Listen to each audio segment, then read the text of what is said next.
guys! Today I want to talk about social media. Social media and the internet in general is a really awesome tool because it connects everyone around the world. As long as you have an internet connection and like a laptop or a phone, you can speak to people on the other side of the world, you can share ideas, you can collaborate on projects. It's really, really awesome. You can share parts of your life with friends, family members, or, you know, just strangers if you want to share your life with other people out there. So, before I get into the main part of this video, I want to say social media is great. It does a lot of wonderful things. A lot of people have made friends on social media, they found business success and things like that, so social media is really great. But what I want to talk about mainly today is the negative side of social media. And I don't think social media is inherently bad.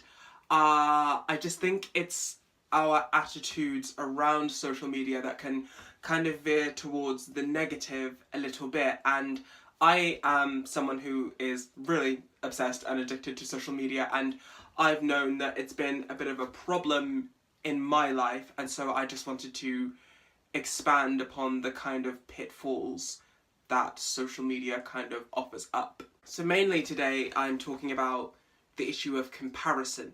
It's really easy to see other people's lives at the drop of a hat. Like, I follow lots of people that I do not know in real life, so I'm seeing the lives of complete strangers. I'm seeing an edited version of their lives, but you get what I mean. And I have a lot of issues comparing myself to other people, and it has been really detrimental for my mental health, for my progress, just as a person.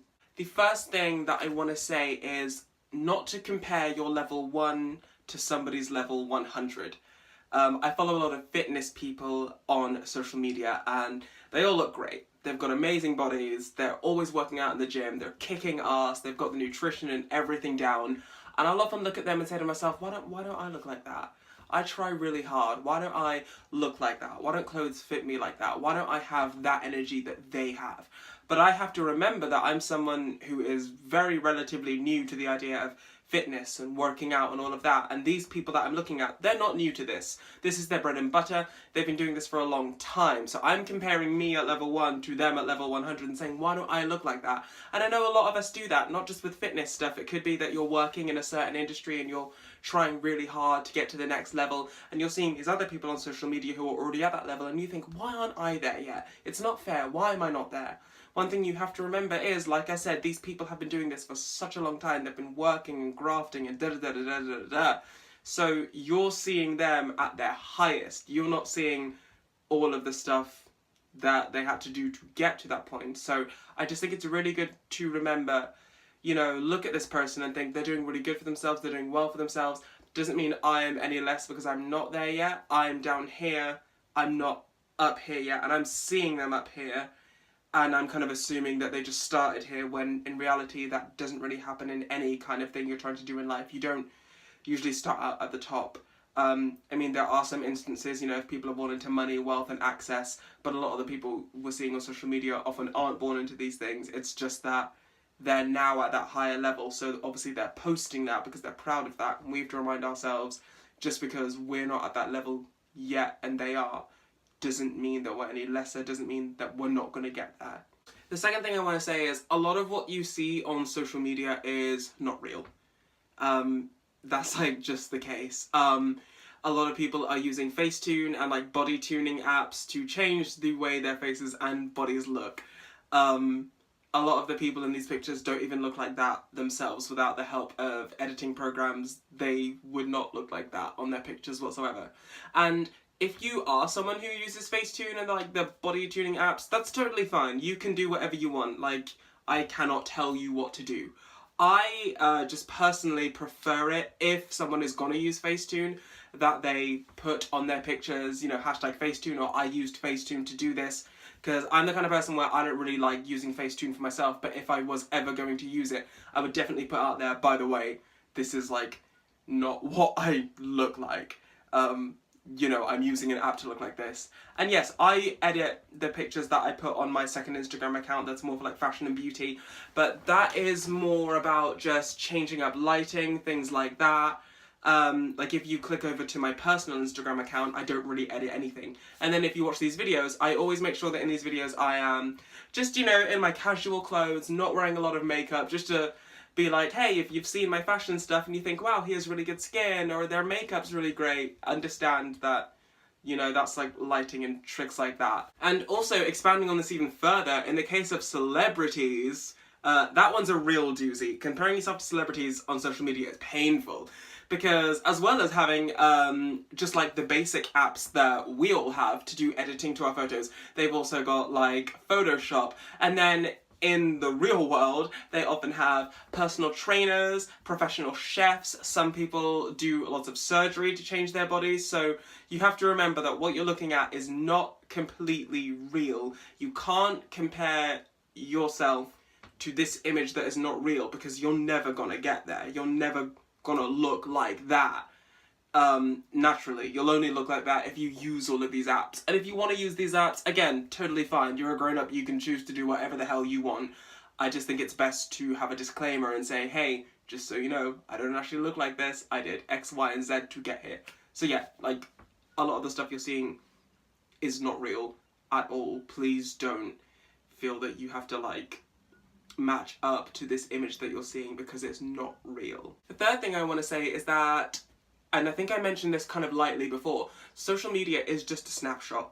You're not seeing someone's complete life. You don't see any of the struggles, any of the bad parts. You only see the most desirable parts of someone's life that they want to show you.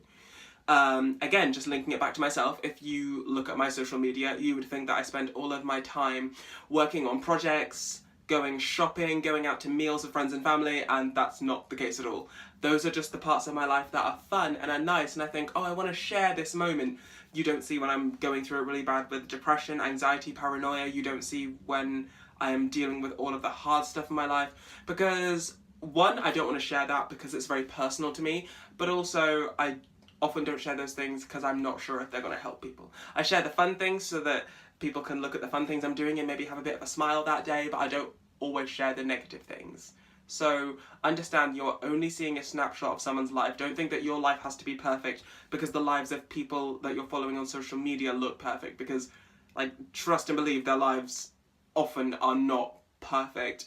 They have undesirable moments just like the rest of us. They just choose not to show those moments on their social media. This is a really important one. This fourth thing is something that has taken me a lot of time to understand. You have no obligation to act a certain way, dress a certain way, look a certain way, just because you feel like social media is telling you to. And this often comes with ads and stuff. When people are saying, you have to use this product if you want to look like me, if you want to live like me, you have to do this and this and this, and you have to buy this product, and you have to do this, and you have to do that. You don't have to do anything. You do not have to do anything you don't want to do. If you feel that social media is putting a pressure on you to live a certain way, look a certain way, act a certain way, dress a certain way, you do not have to do that. A lot of social media is marketing and advertising. It's marketing a lifestyle, an ideal to you, telling you that if you want to get to here, which people have decided is the high standard for life, then you have to do all of this and do all of these things that these people are doing. But that's not true. There are billions of humans on the planet. There are billions of different ways to live your life. You need to live your life in a way that makes you happy, that does not hurt anyone, that is fulfilling for you. So I spent a lot of time thinking I have to buy the certain clothes, I have to eat the certain food, I have to go to this gym and use these products in order to be happy like the people in these photos. But I found that I didn't find happiness, and only through being my own authentic self and focusing on what I truly needed as a person, that's when I found happiness. So I no longer feel this obligation to be this copy of these people on social media. I don't look at them and say, that is the standard for happiness and success and all that jazz, so I have to be just like them. I think to myself, that works for them, great, cool, you do you. I'm gonna find what works for me, and I'm gonna do me. And lastly, I just want to say that while social media is great, I mentioned in an earlier part of the video that social media connects us, social media helps us talk to people around the world that we never may have been able to speak to. It's truly wonderful. On the side of comparison and comparing yourself to other people, you can kind of fall down a really bad rabbit hole. There are some days where I spend ages just staring at pictures of people on social media and feeling like I don't measure up, and that takes me on this very dark journey, down, down, down, down, down, until I am just like in the pit of myself, feeling awful because I don't stack up. So it's important every now and again to turn off social media and do something else. Whatever else, like go outside, go for a walk, cook something, read something, you know, just do anything else, because you need to get out of this headspace that, you know, all of these people here are like the golden children and you don't measure up. You need to get out of that headspace. So every now and again, put your phone down and go do literally anything else that makes your soul happy. So guys, I hope you enjoyed this video. I know social media it's a huge thing for all of us millennials. I don't actually know if I'm millennial. I'm 26, I think I'm a millennial. But yeah, social media is a huge thing for all of us, and it's great. It's amazing. Lots of people find amazing work through social media, amazing friends, all of that. But you know, it also has its downsides, so it's just really important to understand that social media is not the be-all and end-all of everything. And if you did like this video, please give it a thumbs up and subscribe so you can see all of my other content, because that really helps me out, and bye!